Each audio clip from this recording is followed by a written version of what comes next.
"Stop lying, kid. Your mom's not some CEO. She's probably in the food court." His voice hit the air like a slap, sharp, public, deliberate. A few heads turned. A mother froze mid-step, clutching her child's hand. And in the middle of that wide echoing hallway stood a girl no older than 14. A quiet face, brown skin glowing under the fluorescent lights, a small shopping bag pressed to her chest. Her name was Zara Brooks.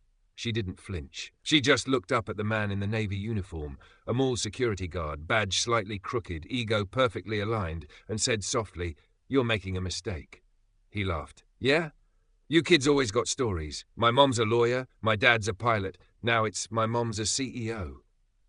The word CEO rolled off his tongue like a joke he'd told too many times. Behind him, 2 store clerks leaned on the counter, pretending not to stare. A pair of teens pulled out their phones, whispering, "She's about to cry." But Zara didn't. Not one tear. She took a slow breath, the kind you take when you've seen this movie before. She'd seen people's eyes shift the same way, from polite curiosity to thinly veiled judgment, just because she didn't look like she belonged in a luxury store. Before he could say another word, Zara's voice cut through them all. Calm, clear, "Please don't touch me, and don't touch my bag." That was all it took. The guard's smirk turned into performance. He raised his voice, loud enough for the cameras that weren't even there yet. "Oh, I'll touch whatever I need to when someone's stealing. Let's see what's inside, little liar." He yanked the shopping bag from her hands. The sound of tearing paper echoed through the marble corridor. Inside, a single black gift box, gold embossed with a crest, Brooks Holdings. A hush fell over the small crowd forming nearby. He frowned, flipped the lid open, saw a silver bracelet, minimal, elegant, and a black envelope with a card that read, "To Naomi Brooks, with love, Zara." He sneered. "Cute. Even forged a fake company logo for your pretend mom, huh?" From behind the crowd, a woman's voice broke in. "Hey, maybe check the card before accusing her?" It was a store clerk from the boutique next door, Maya. She wasn't trying to be a hero, but something in the girl's eyes bothered her. The security guard ignored her completely. He held up the bracelet like it was evidence of guilt. "See? Premium jewelry, 0 receipt. You think I was born yesterday?" Zara's lips trembled, not from fear, but from fury held tight behind patience. Her phone buzzed once in her pocket. She didn't look at it. She knew who it was. She knew what was about to happen. "Sir," she said quietly, "I asked you not to touch my bag." He rolled his eyes. "What are you going to do? Call your imaginary mom?" And that's when she did. One tap, one number, speaker on. "Hey, Mom." Her voice didn't shake. "It's happening again." The crowd shifted. Someone whispered, "Again?" The guard crossed his arms, unimpressed. "Yeah, right. Put your CEO mom on speaker. Let's hear this fairy tale." A woman's voice came through the line, calm, controlled, the kind that made people stop mid-sentence. "Where are you, baby?" "Level 2. Outside Brooks Select. Stay there. I'm on my way." And just like that, the phone went silent. The guard scoffed. "Sure she is." He turned to the small group gathering now, maybe 10, maybe 20 people, and said loud enough for all of them, "You see, this is what happens when kids think status is a costume. Play pretend long enough, and you start believing it." The crowd murmured, half uneasy, half entertained. Maya lowered her phone, whispering, "This isn't right." But before she could move closer, Zara spoke again, her eyes steady, her tone a warning wrapped in serenity. "You've got 3 minutes to find out how wrong you are." He laughed, but there was a flicker, a split-second falter in his eyes. And then, in the distance, the ding of an elevator broke the air. The sound sliced through the murmurs, through the mall's background music, through every assumption hanging in the space between them. Because sometimes, justice doesn't need a siren. It just needs footsteps. Before we continue, where are you watching from? Drop your city or country in the comments below, and if you believe in dignity and justice, hit like and subscribe. These stories spark change, and we're glad you're here. Now, back to Zara. The elevator doors slid open with a quiet chime. Not dramatic, not loud, but the air shifted instantly. People turned. Conversations died mid-sentence, and there she was. Naomi Brooks, black suit, no jewelry, no entourage, just presence. She stepped out like gravity had changed to fit her stride, each movement precise, unhurried, deliberate. Her ID tag glinted faintly under the white lights. Naomi Brooks, CEO, Brooks Holdings Group. The guard didn't recognize her. Not Yem. She was just another angry mom. But Maya did. Her jaw dropped. "Oh my God," she whispered, phone trembling in her hand. The crowd rippled, a whisper spreading like static. "That's her. That's the woman on the Forbes cover." Naomi's eyes locked on Zara, calm first, then soft. "You okay?" Zara nodded once. "He said you didn't exist." Naomi turned. The guard suddenly found his voice. "Ma'am, this area's restricted. I need you to—" She held up one hand. Just one. And somehow, the sentence died right there. Her voice was low even. "You touched my daughter?" The question wasn't angry. It was surgical. He stammered. "Ma'am, there's been some confusion. She claimed—" "I didn't ask what she claimed." Naomi stepped closer. "I asked if you put your hands on her." The crowd held its breath. He opened his mouth, then shut it. His hand still hovered near Zara's torn bag. That was answer enough. Naomi glanced at Maya, still filming. "Keep that video safe," she said, her tone not a threat but a directive. Maya nodded, voice shaky. "Yes, ma'am." Then Naomi looked at the mall camera above the entrance. "Central security?" she said, tapping her earpiece. "Confirm feed on Section B. I want playback timestamped for internal report." The line crackled. A nervous voice replied, "Yes, Miss Brooks. Running now." The guard blinked. "Wait, Brooks? As in?" Naomi turned fully toward him. "As in your employer." You could hear the silence break. The weight of it hit the crowd like a gust. Even the mall music seemed to lower itself out of respect. Naomi crouched slightly to pick up the bracelet he'd thrown to the ground. She dusted it off with her thumb, her reflection staring back from the silver. Then she looked at Zara. "This was for me?" Zara nodded. "Early birthday."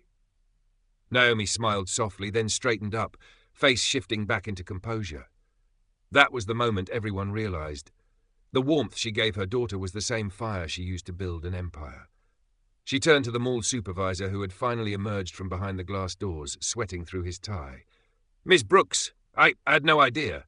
She cut him off, calm but final. "No, you didn't. That's the problem."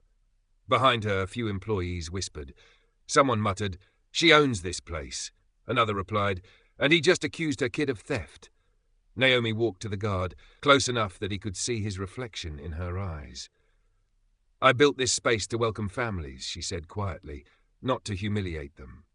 He tried to speak, voice cracking. "Ma'am, I was just doing my job." "No, you were doing your bias." She turned her head slightly. "Name?" He swallowed. "Robert. Robert Gaines." "Robert," she said evenly, "you're relieved of duty, effective immediately." He blinked. "You can't." But she was already on her phone. "Internal operations," she said into the receiver. "Deactivate contractor 4417. Security team, Section B." A pause. "Yes, now."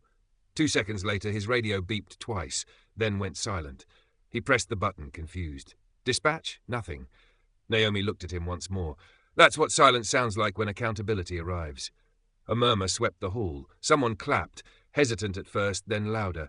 A ripple turned into applause.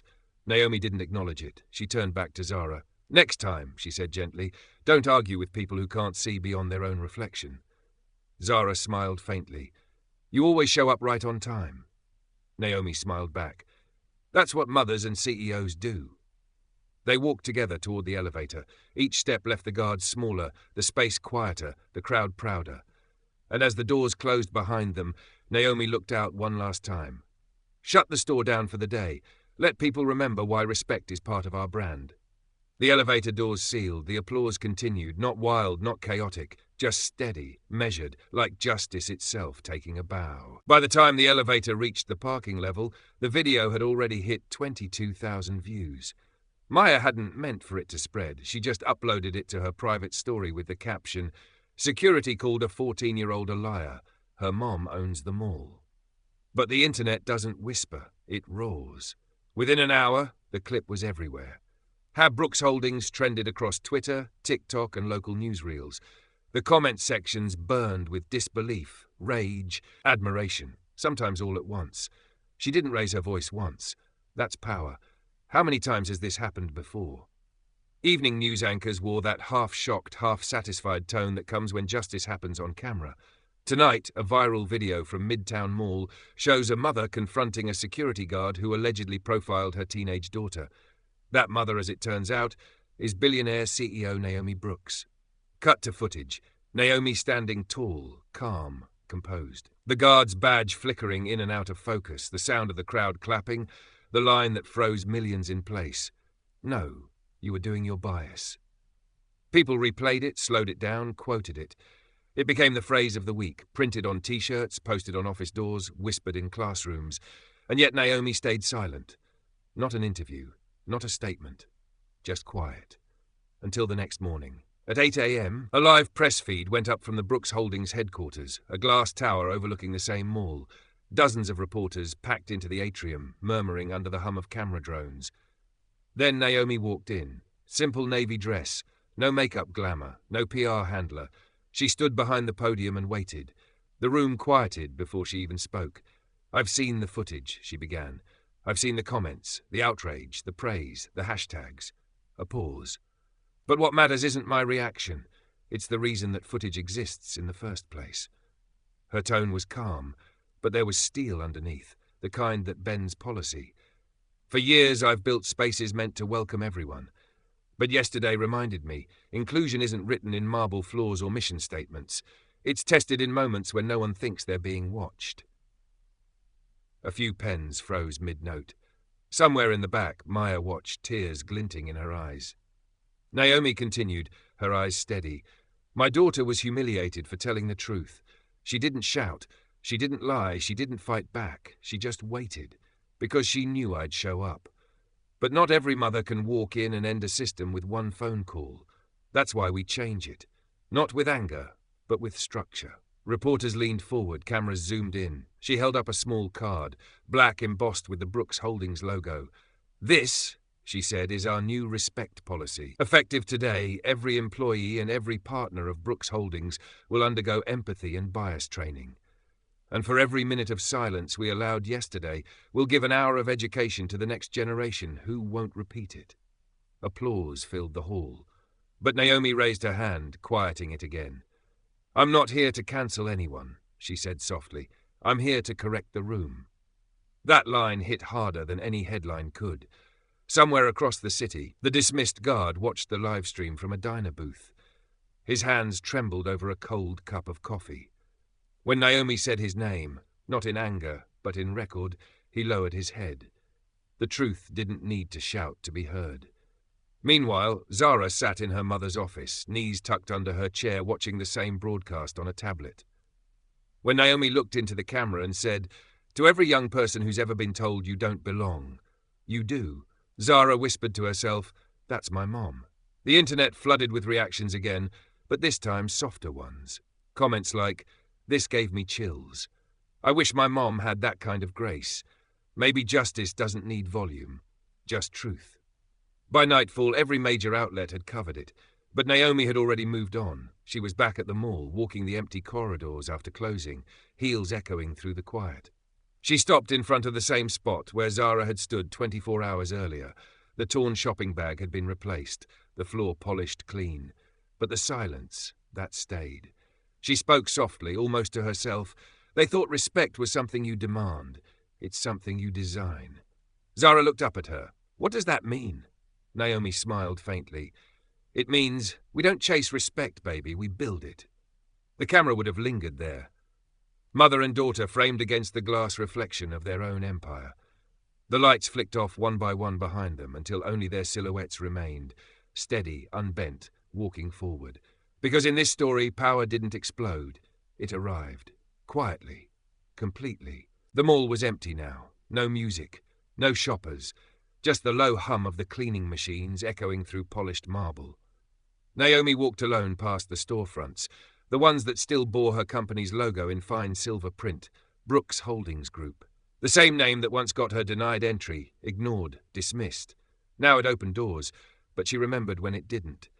She stopped by the glass wall near the atrium, the spot where Zara had stood, small and brave, hours before. In the reflection, she saw her daughter's posture, and her own, 20 years earlier. Same stance, same silence, same fight to be seen. And then, without warning, memory began to move like film reels spinning backward. It was 1998. Naomi was 19. Second-hand jeans, college sweatshirt, a resume clutched so tight it wrinkled at the corners. She'd walked into Midtown Plaza, this very mall before she owned it, hoping for a part-time job at a fashion boutique. The manager, a tall woman with a polished smile, looked her up and down and said, "We don't have openings, not the kind you'd fit." Naomi didn't understand. "I can work weekends, late shifts, anything." The woman smiled wider. "It's not the hours, dear, it's the image." She said that word like a door closing. Naomi remembered standing there, heat burning behind her eyes, but refusing to cry. Instead, she looked at the posters behind the woman, models draped in fabrics, confidence in every frame, and thought, one day, I'll own the frame. When she walked out, she passed a janitor mopping near the entrance, an older black man. He caught her eye, read the silence in her face, and said softly, "They see what they want to see. Don't let it define what you build." She didn't answer, but she carried that sentence like a seed.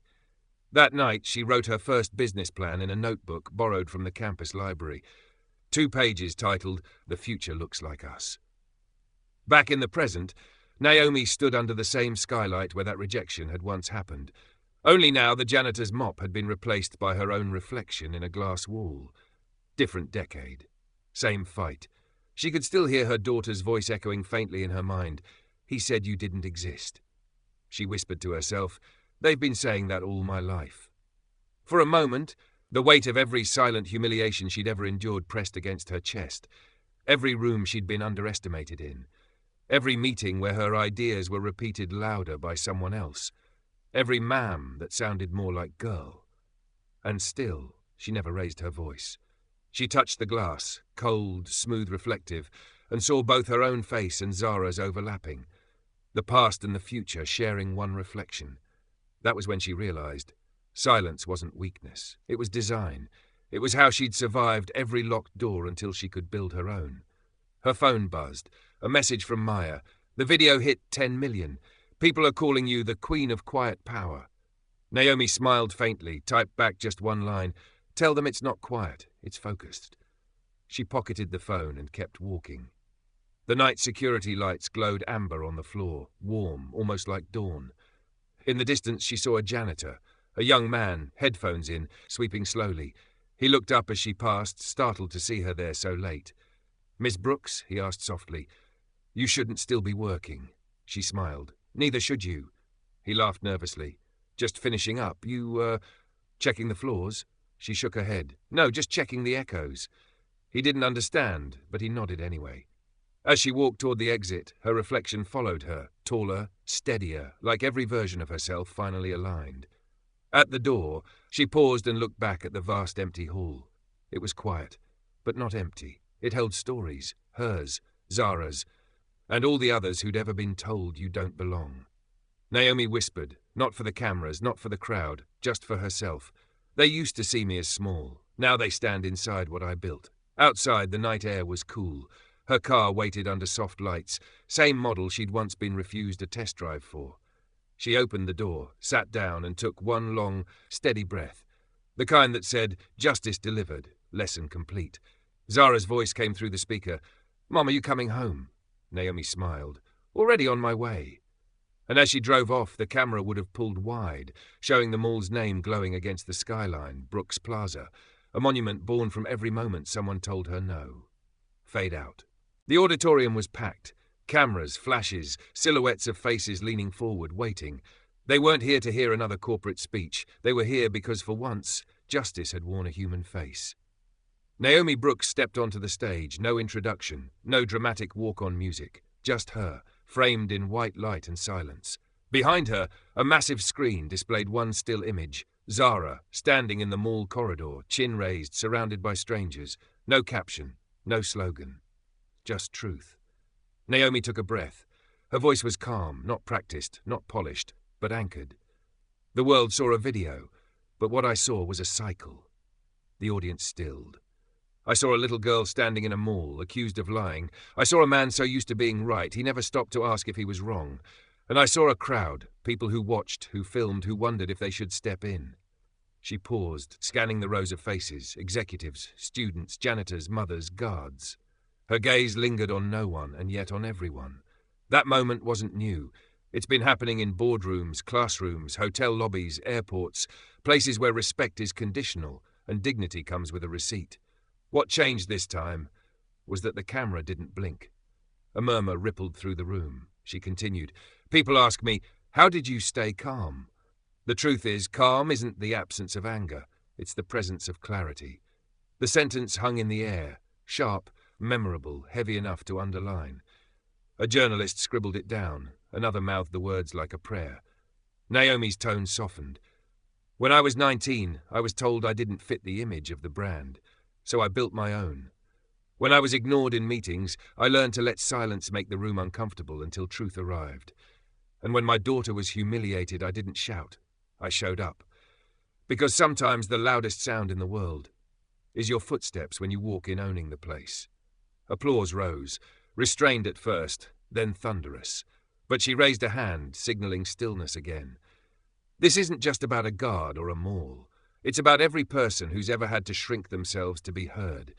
Every woman who's been mistaken for less. Every black child told they were lying for dreaming too high." Her voice didn't shake. It deepened. "They told us to blend in. We built industries instead. They told us to wait for permission. We wrote our own names on the doors." The room erupted again. Shouts, cheers, even tears. But Naomi wasn't done. "You want to know what power looks like?" she asked quietly. "It looks like restraint. It looks like design. It looks like walking into the same place that once denied you and owning it without needing revenge." She let that settle, then smiled faintly, not proud, but grateful. "We don't chase respect. We build it, brick by brick, policy by policy, daughter by daughter." The audience rose in a standing ovation, but Naomi didn't soak in the applause. She simply stepped back from the podium, letting the light wash over her. Behind her, the image of Zara faded into a new slide, a quote written in bold white letters, "Dignity doesn't demand recognition, it creates it." Naomi Brooks. Outside the auditorium, the world was already moving. Clips of her speech began trending within minutes, tagged "Build Respect," "Black CEO Power," Naomi Brooks. Every word replayed, remixed, subtitled into half a dozen languages. But the most shared moment wasn't her speech. It was a quiet clip of her walking off stage, taking Zara's hand, whispering something that the mic barely caught. "One day, this story will belong to you." The next morning, a new banner hung at the mall entrance. It read, "Brooks Plaza, where everyone belongs." The guard she'd dismissed sent an email. No excuses, no defense. Just 2 words, "Thank you." And Naomi replied simply, "Learn, then lead." By dusk, she stood at her office window overlooking the city, the skyline she'd once dreamed of conquering now glowing under her name. She didn't smile out of pride. She smiled because it was finished.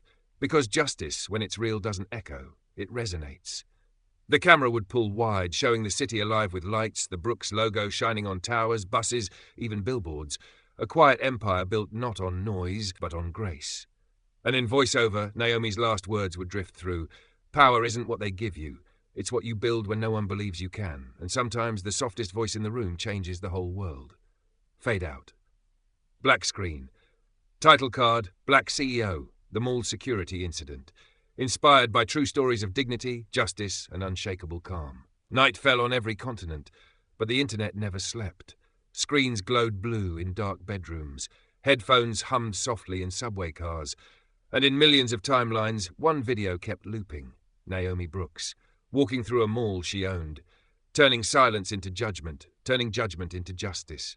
Her story became the heartbeat of the night. The hashtags flooded like tides. Black CEO, build respect, the Brooks moment. A new digital geography emerged, not divided by country, but by conscience. You could see it. A janitor in Manila watching on his break, a teenager in Berlin whispering wow under his breath, a grandmother in Detroit forwarding the clip to her church group. No algorithm planned this. It was raw, collective, human. The internet used to amplify noise. Tonight it amplified grace. For once, the comments didn't fight, they listened. A mall guard in Texas wrote, "That could have been me.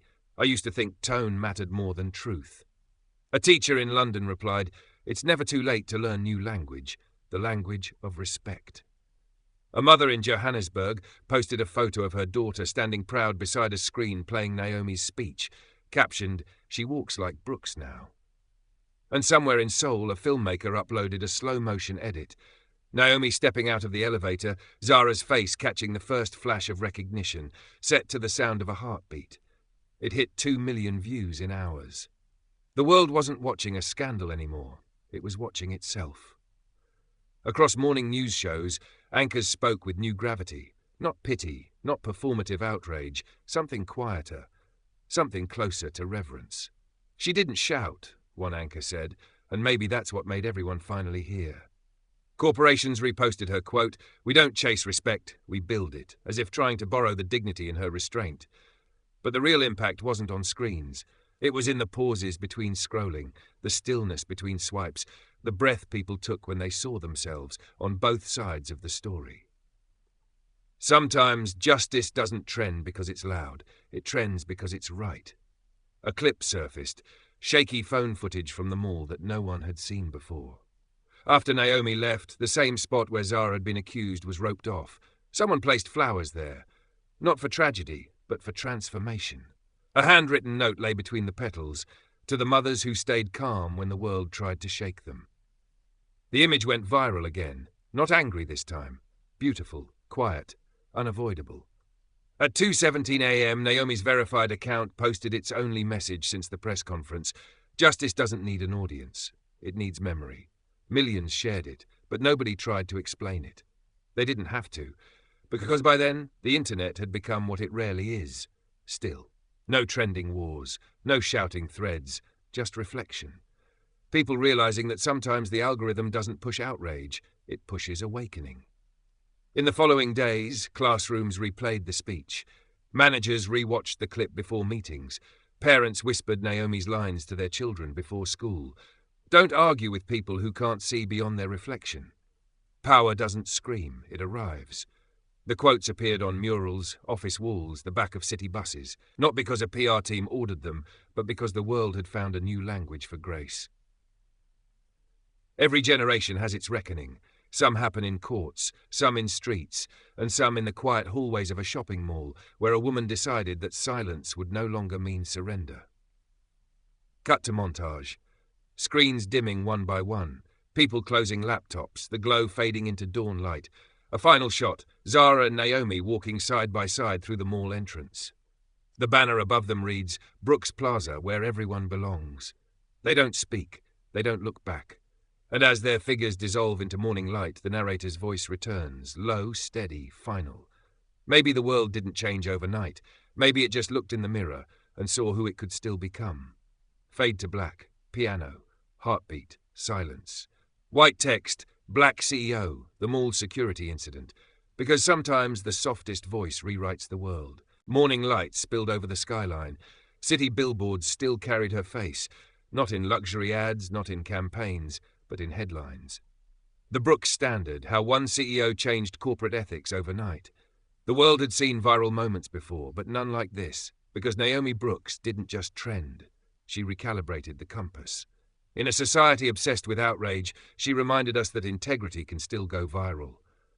Major outlets ran full retrospectives. BBC called her the calm that broke the algorithm. CNN labelled her a masterclass in composure.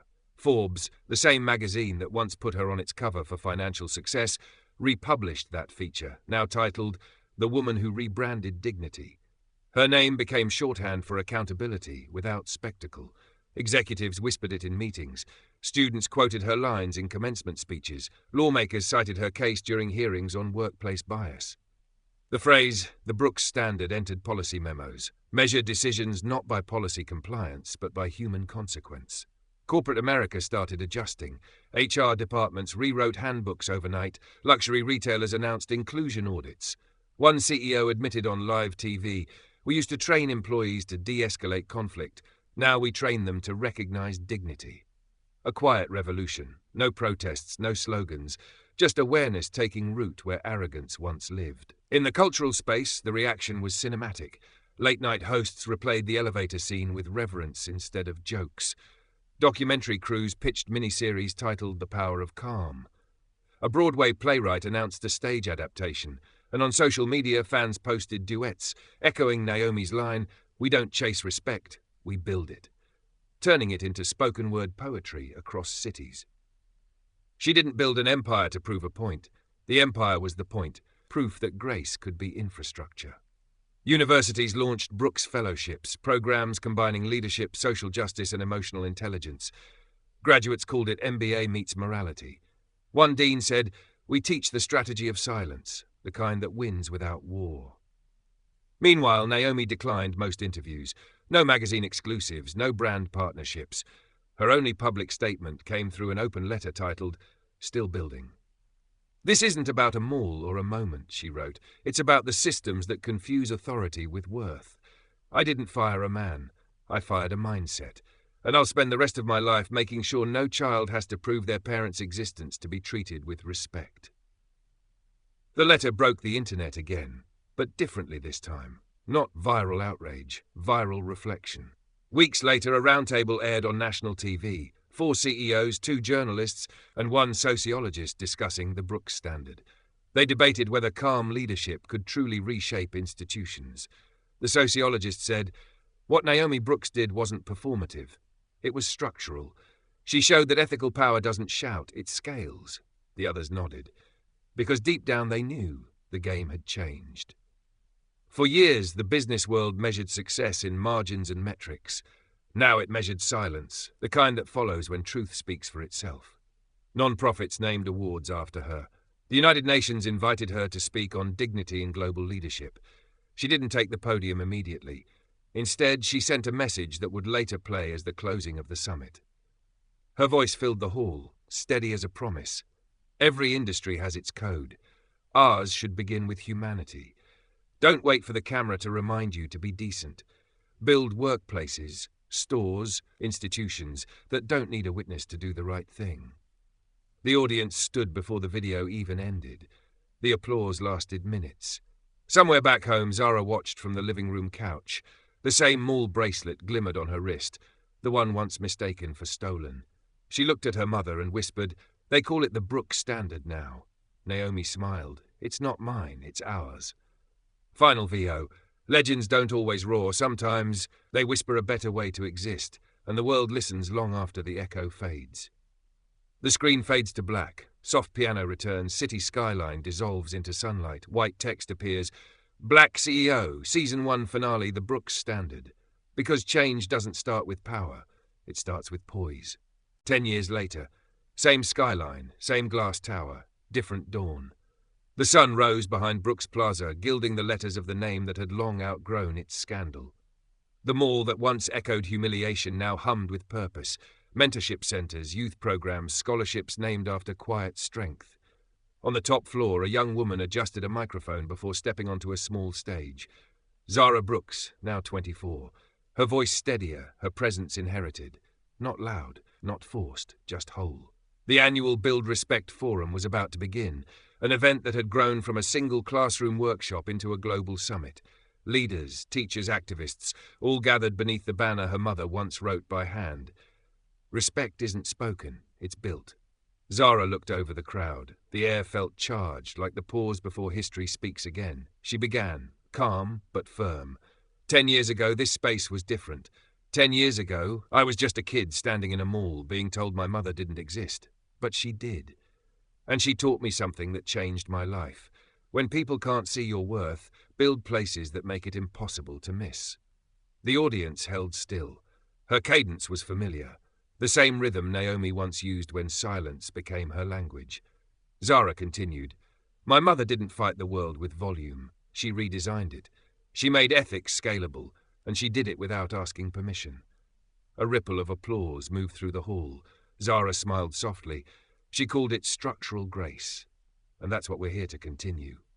VO, as if Naomi's words linger in memory, don't raise your voice for respect. Build it, so high they have to look up to see you. Cut to archival footage. Naomi Brooks, grey streaks in her hair now, speaking at a foundation dinner. Legacy isn't about your name, it's about the doors that stay open when you're gone. Back in the present, Zara took a deep breath. Behind her, the giant screen lit up with photographs. Naomi in classrooms, in boardrooms, in community centres, her expression always calm, hands folded, eyes clear. "My mother used to say the world is like glass," Zara said. It reflects what stands before it. So if you want a kinder reflection, start by standing kinder. The room erupted in applause, not thunderous, but steady and respectful, the kind her mother would have approved of. Later that afternoon, Zara walked the mall corridors alone, retracing the steps of that long-ago day. She stopped at a plaque by the elevator engraved in brushed gold, The Brooks Incident, 2015. When dignity walked in, silence learned to speak. She ran her fingers over the letters. Tourists sometimes took photos there. Students came to write essays. But for Zara, it wasn't a monument. It was a reminder. A little boy nearby tugged his mother's sleeve. "Who's that lady, Mom?" The woman smiled. "That's the one who built this place, the one who changed how people treat each other."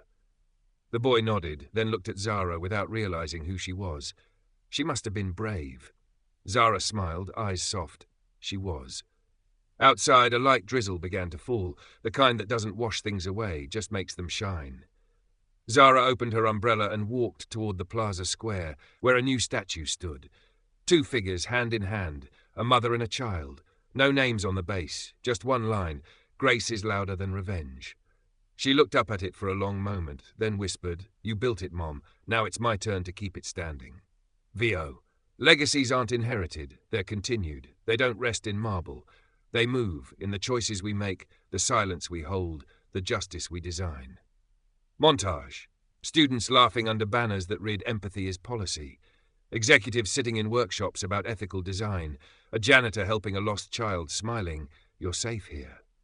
And somewhere in an office above it all, Zara standing at her mother's old desk. Sunlight spilling across blueprints labelled Brooks Foundation Global Branch 02. She closes her notebook, whispers one last line to the empty room. "They said you didn't exist. Now your reflection is everywhere." The camera pulls back, through the glass walls, through the atrium, up past the skyline. Brooks Plaza glows gold in the evening light, not as a monument of wealth, but of worth. The screen fades to black as Naomi's old voiceover plays, one final time. Power doesn't end when the applause stops. It lives in the people who keep building, quietly. Soft piano returns, heartbeat fades out. White text appears on screen. Black CEO, legacy, dedicated to every daughter who turned silence into a system. Voiceover begins, low and steady. Every movement begins as a whisper. One act of calm in the middle of chaos. One decision to build instead of break. And then the world starts to echo. Dawn breaks over the city of Nairobi. A bus driver opens the door for an elderly passenger and says softly, "Take your time." No one claps, but someone records it and writes, "Build respect." In Tokyo, a barista slides a cup across the counter. The customer apologizes for being late. The barista smiles, "No hurry. Dignity's never on a timer." It becomes the cafe's new slogan. Respect travels faster than outrage. It doesn't trend, it stays. In Paris, an art exhibit opens titled Quiet Power. The first sculpture, a pair of bronze hands cupped together, palms open, holding nothing. The plaque reads, "For all the women who built empires from empty hands." In a classroom in Detroit, a young teacher plays the mall security incident for her students. After the video, a boy in the back raises his hand and says, "So, you mean we can win without yelling?" The teacher smiles. "Exactly. We can win by showing up." Cut to Berlin. An executive pauses mid-meeting. He looks at a proposal and says, "Before we approve this, let's run it through the Brooks standard." The room nods. The culture has changed. VO. Change doesn't always roar through revolution. Sometimes it walks through offices and classrooms, invisible, unstoppable, inevitable. In São Paulo, graffiti artists paint murals of women standing tall with the words, "Grace is louder than revenge." Tourists take photos. Locals nod. Nobody explains. They don't have to anymore. In Cape Town, a security guard hands a lost child an ice cream and says, "Don't worry, little one. You're safe here." Someone nearby smiles quietly. No one knows he watched the video 10 years ago. What began as a mother defending her child became a mirror for us all. A reminder that authority means nothing without empathy, that real leadership doesn't demand silence, it deserves it. In London, a magazine runs a cover story titled "The Decade of Dignity, 10 years since the Brooks moment." Inside, Naomi's photo rests beside Zara's. 2 generations, 1 gaze. In Manila, a student writes a graduation essay called "The Architecture of Respect." The first line reads, "She built buildings, we're building better people." The echoes multiply. Hashtags fade, but habits remain. People greet differently, listen longer, argue softer. And when injustice rises, as it always does, somewhere stands a little taller and says quietly, "Not today." Every time dignity is defended, every time a voice chooses calm over chaos, the world grows louder in grace. Cut to montage. A black CEO mentoring young entrepreneurs in Accra. A nurse in Mumbai refusing to accept discrimination against a patient. A father teaching his son to apologize with sincerity, not shame. A janitor leaving a note on a mirror, "You matter, clean or not." These are the small revolutions, unseen, unfilmed, unending. They said silence was weakness. They were wrong. Silence was the soil, and look what grew. The camera pans upward, across continents, through clouds, into the slow blue curve of the earth. City lights shimmer like constellations. Somewhere one building shines brighter. Brooks Foundation Global Center. Inside, Zara walks through an atrium filled with portraits of leaders from every nation, all signed under one line carved into marble. Respect is not a reaction, it's a design. She stops, looks up at her mother's portrait, and whispers, "We kept building." Final VO, fading into music. Maybe that's how justice works. Not as thunder, but as a heartbeat passed from one generation to the next. The world listened once, now it remembers. Soft piano swells, images of faces from around the world fade in, different colours, languages, clothes, all looking into camera, quiet, steady, equal. They smile one by one until only light remains. Fade to black, heartbeat fades, silence. White text appears, black CEO, echoes because grace once built never disappears. The hall was dimly lit, candles flickering beneath a portrait of Naomi Brooks. It had been 20 years since the mall security incident. 20 years since a calm voice changed the vocabulary of power. And tonight they gathered to celebrate the Brooks Standard's 20th anniversary. Every seat was filled, business leaders, students, janitors, teachers. The mosaic Naomi always dreamed of. At the center of the stage stood Zara Brooks, holding a sealed envelope. Her voice trembled once, then steadied. "This letter," she began softly, "was written 10 years ago. My mother asked that it be read on this day, not by a journalist, not by a politician, but by me." The audience fell into silence so deep it almost hummed. Zara unfolded the paper, Naomi's handwriting, elegant, curved, deliberate, and she began to read. Voiceover begins. Naomi's words come alive, layered over her daughter's voice. "To those still building, you're reading this because the world kept listening. I hope by now respect isn't something you schedule in policy meetings. It's something you practice when no one's watching. I never set out to be a symbol. I was just a mother protecting her child. But maybe that's all leadership ever is, love that refuses to stay silent." Cut to footage. Black and white clips of Naomi walking through the old mall, shaking hands, smiling quietly at staff. "When I first built Brooks Plaza, I thought success meant scale. More stores, more cities, more light. But I was wrong. Success was how gently people could move through those halls without fear." Zara's voice softened, eyes glistening. "My mother used to say that silence is not emptiness, it's readiness. A pause before purpose." The video screen flickered on behind her, Naomi's archival footage sitting in her office at sunset. "If you're watching this," Naomi continued, "it means you've kept the promise, to design systems kinder than the ones you inherited. Remember, you can't legislate empathy, but you can lead by it. Every rule you write, every door you open, every person you correct with grace, that's how the world shifts." VO shifts into softer tone, almost like prayer. "People used to ask me how to change the world. I told them, don't start with power, start with posture, because sometimes the way you stand when you're disrespected teaches more than 1,000 speeches." The audience sat motionless, some recording, most just breathing. A janitor near the aisle wiped his eyes. A professor whispered, "That's her legacy." Zara continued reading. "One day you'll be the person walking into the room that once doubted you. Don't raise your voice, raise the standard." She looked up from the page and smiled through tears. She signed it with one word, still. The lights dimmed. On the screen, Naomi's image reappeared, older, wiser, but smiling. Her recorded voice filled the hall, soft as wind through glass. "I'm still building, even in silence, especially in silence." Cut to montage. A time-lapse of cities glowing at night. Students entering classrooms labelled the Brooks Institute. corporate boards reciting the Dignity Clause, a plaque at the United Nations reading Global Initiative for Respect, founded in honor of Naomi Brooks. Zara. 20 years later, we still find her everywhere. In the tone of our meetings, in the way we listen, in the pauses before we react. She never wanted worship. She wanted follow-through. In a quiet corridor of Brooks Plaza, a young girl stops at the same gold plaque from years before. She reads the inscription aloud, her voice echoing softly. When dignity walked in, silence learned to speak. Her mother smiles beside her. Do you know who Naomi Brooks was? The girl nods. The woman who taught everyone how to walk in peace. They keep walking, the girl's reflection crossing Zara's as they pass the glass walls. 2 generations, 1 rhythm. Final voiceover. Naomi, fading into memory. If they remember me for anything, let it not be what I built, but how I stayed steady while building it. Camera pulls back, the hall empty now, candles flickering out. The letter lies folded on the podium, its last line visible.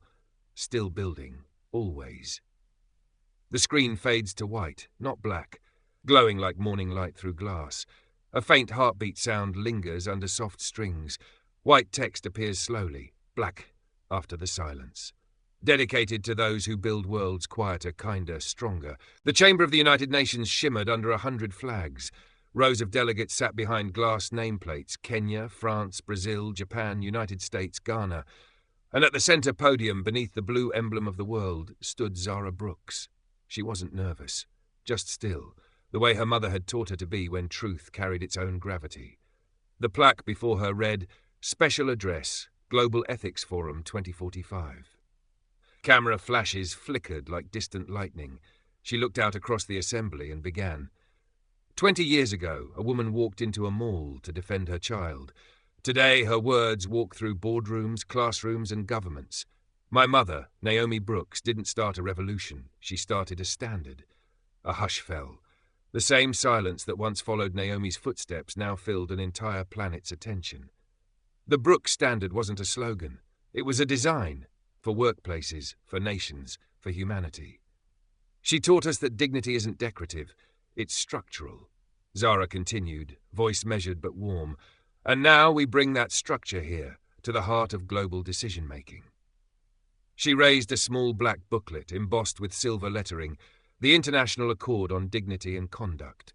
We call it the Global Respect Framework, not a treaty of punishment, a blueprint for prevention. It asks one question: what would happen if every decision began with empathy? Murmurs rose among the delegates, interest, curiosity, conviction. She waited for silence before continuing. This framework will guide how we train peacekeepers, how we design workplaces, how we mediate conflict from nations to neighborhoods. Because power without respect becomes noise, and humanity's had enough of noise. A ripple of applause began, quiet, spreading, unstoppable. For centuries, power was measured in armies, in wealth, in control. But the 21st century demanded something else: composure. The screen behind Zara illuminated with global images, a nurse holding a patient's hand in Mumbai, students in Brazil wearing shirts that read Build Respect, and a construction crew in Lagos breaking ground for the Brooks Foundation Center for Justice. She turned back to the audience.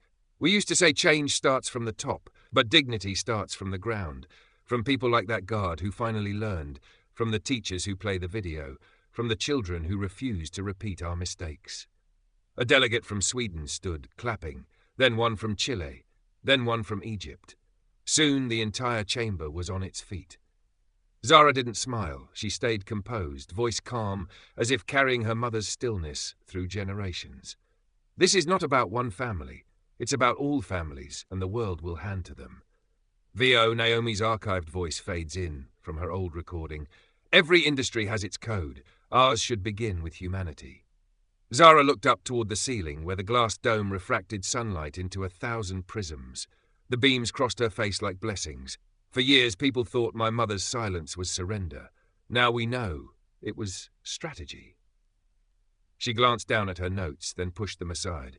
So today, in her name, and in the name of everyone who ever stood quietly until justice found them, I propose we adopt the first global declaration of dignity, not enforced by law, but by leadership. Thunderous applause. Some delegates wiped tears, others simply bowed their heads. Cut to montage. Children reciting the Dignity Pledge in schools across Africa.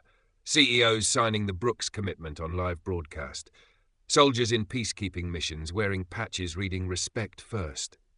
A massive mural in New York depicting Naomi Brooks' silhouette captioned, "She built respect. We're still building." VO. The world once thought justice had to shout to be heard, but here under 100 flags, silence spoke louder. It said, "We can be powerful and kind. We can be global and humane. We can build a world that doesn't need apologies, only understanding." Zara lifted her eyes one last time. The floor recognizes humanity, finally. The camera pulled back, from the podium to the vast hall, from faces to flags, from flags to Earth itself. Planet lights glittered like circuits, a living network of grace. Final VO, echo of Naomi's old voice. Power doesn't end when applause fades. It begins when nations learn to listen. Fade to white, soft orchestral swell. A heartbeat merges with the sound of distant waves. White text appears, black CEO, the global stage. From one voice to a world. The applause was still echoing through the marble dome of the United Nations when Zara stepped away from the podium. Reporters surged forward, microphones, cameras, lenses, all hungry for sound bites. But she didn't stop. She'd learned from Naomi. When the world is loud, walk in silence. Security opened a path. She moved through it, steady, graceful, untouchable. Behind her, the delegates still stood, clapping. Before her, glass doors reflected the morning light of New York. She pushed them open and stepped outside. The city was alive. Traffic roaring, news choppers circling, giant screens already looping her speech. The Brooks standard goes global. Zara Brooks calls for a worldwide dignity accord. The air smelled of rain and history. Though they think legacy is applause. But real legacy is what happens the morning after. A young journalist broke through the crowd, breathless. "Miss Brooks, just one question. What's next after today?" Zara smiled slightly. "Building," she said, then slipped into the waiting car. As the door closed, flashes exploded against the tinted glass, a constellation of curiosity. The city blurred by. Her reflection merged with skyscrapers streaking past, power and humility layered in one frame.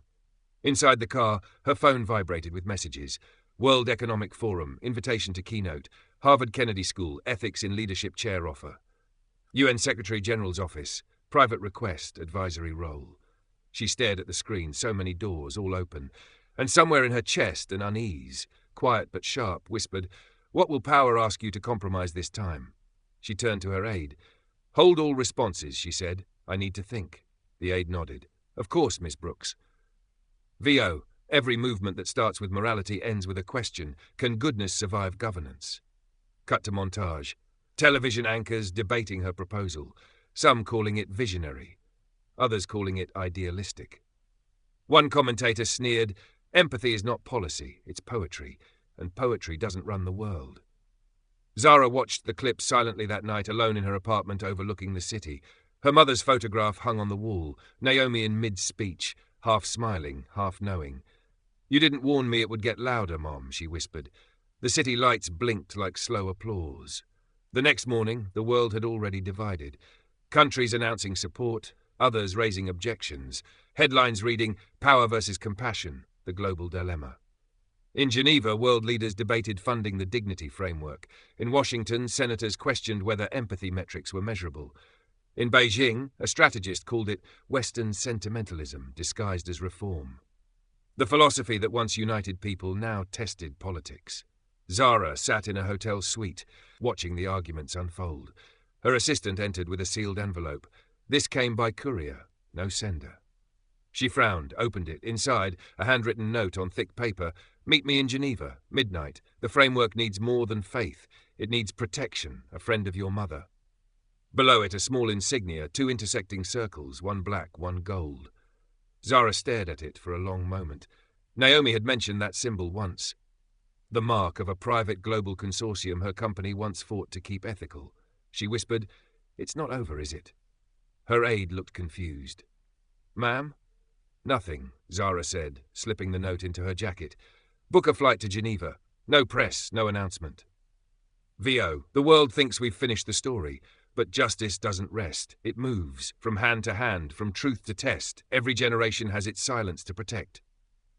The camera follows her walking down the airport corridor at night. Trench coat, purposeful steps, a quiet storm forming behind her eyes. Screens in the terminal still replay her UN speech. Children wave at her. Passengers take photos. She smiles briefly, but her mind is already elsewhere. Geneva, the unknown, the next frontier. As she boards the private jet, the city skyline fades behind her. The pilot's voice breaks the hum. "Destination confirmed, Miss Brooks?" She replies, yes, and no questions. The plane ascends through clouds, lightning flickering faintly in the distance. The camera pans upward into the dark horizon, where a single beam of dawnlight cuts through the clouds, golden, soft, relentless. VO final, my mother built respect. I'll have to defend it. Fade to black. White text appears, Black CEO, dawn of season 2, power tested, grace reborn.